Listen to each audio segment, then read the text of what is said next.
He's going back home and crack. Wherever the hell that is. Swamp Fox, South Carolina, some junk like that. Maybe we just gonna buy the masses house. Sit around on the porch, drink mint julep. Watch the sun go down. Pretend we's white folks. To describe Rain with one word, I would just say animal. You know what I'm saying? Rain is one of the illest rappers I haven't seen with my own eyes. You know what I'm saying? I ain't saying it because he's my homeboy. Real talk, real rap. Rain, to be honest, Rain is he's the sole reason I quit rapping. You know what I'm saying? I quit rapping. It's hard to keep up with that guy. Everything about him is crazy. It's total beat. You know what I'm saying? And I'm dead nice. They'll tell you, anybody tell you I'm dead nice.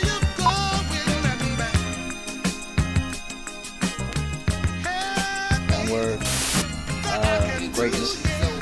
And I say that because, he's doing things that people should be doing right now as far as music-wise. I look at it as like his talent is overlooked, and I feel more like it should be more knowledge.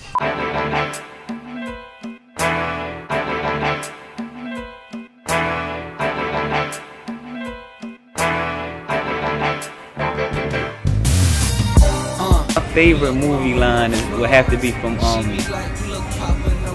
Sugar Hill. On Sugar Hill, there was a scene where Romello, who was played by Wesley Snipes, he was hustling, he was selling drugs, and he was trying to get out of the game. He wanted to move down south and buy a house, and his brother wanted to stay in New York and hustle and sell drugs. And I remember there was a part in the movie, I can't remember exactly how he worded it, but his brother had stood up in the middle of this meeting, they was having like a meeting, he was talking about he was gonna leave, and his brother stood up and said, so what are we gonna do? Are we gonna move down south and move into the master house and sit on the porch and drink mint julep? Like, he's like, it was just so funny. Like, he's like, cause it's like, only if you're in the south, you know what mint julep is. But he was like, yo, we're gonna move into the master house and sit on the porch and drink mint julep all day. Like, it was just funny, cause it's like, yo, this guy's trying to escape this lifestyle, and you just want to sit there and bash what he's doing and stick around. And for any hustler that knows, how it's like in the streets, and when you're trying to get away, and you got people in your ear trying to keep you there and shut you down. I just felt like that was a dope part of the movie. It was like, it just shows how the closest person to you, which was his brother, didn't even want him to escape that negative lifestyle. So it was definitely something you gotta watch out, especially when you got people around you. You gotta be able to look at them and understand who's with you for a positive light, who's with you, to bring you down. So that was an ill part in that movie. If you haven't seen Sugar Hill, you have to watch it. Please check it out. It's one of my favorite movies. Yo. No, I was never signed with Cory Gunz. We were, me and Cory Gunz were partners. We had a group called the Militia. We gonna get it poppin', young Rain out the Militia. Yes! Like, shout out to Peter Gunz, because he was like putting the whole thing together and really scoping it. And I met a lot of people through that situation. I'm very thankful for that situation. It was dope. And me and Cory, we've been close friends since I was young, like 12, 13 years old. I think that was like around the age where we met, and we just always stayed close and did music together. And the Militia thing didn't work out for me. I felt like it was different things I wanted to do, and I wanted to just be more creative as a solo artist, regarding to being, versus being in a group. We just had different ideas, different opinions on music, and different ways of moving, and it didn't work out. But I think that was one of those type of situations that didn't work out for the better for both of us. You know what I'm saying? But we still remain cool, and we have a lot of mutual friends, and when we see each other, we still speak. So we still cool. Cory's like family, and his family is like family, vice versa. So it's always good. Works to me is actually one of my favorite records off of the Magic Hour. It was produced by DJ Payne also, and it was one of those songs that just came naturally. Just as soon as I heard the beat, I was like, the hook came to mind, and then the verses, it just flowed perfectly. And then that was my first time actually doing like the that poetry, like the poetry at the end of the song. That's the first time I actually tried that on a song. And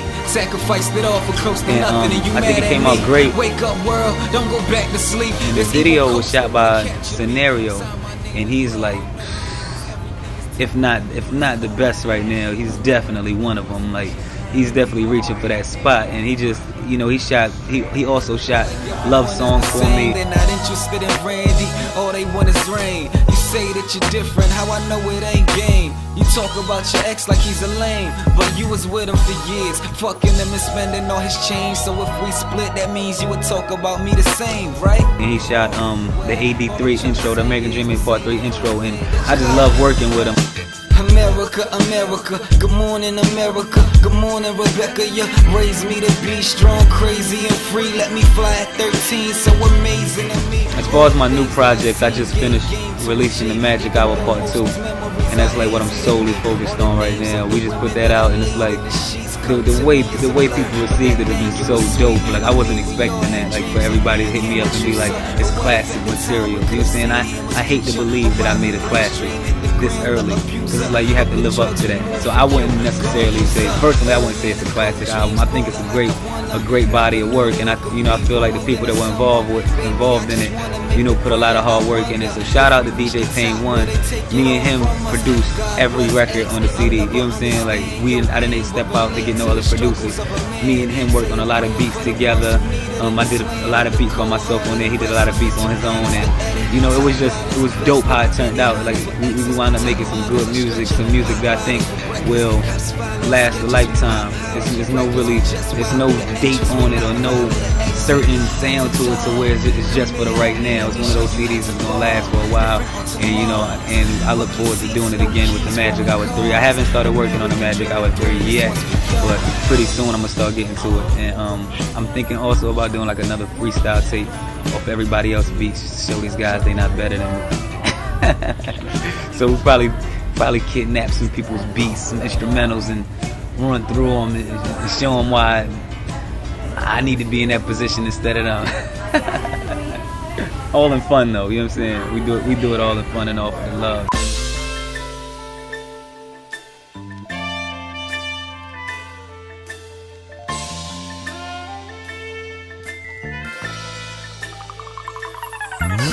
They asked me what I wanna be, and I said rich forever, wealthy with no fucking me.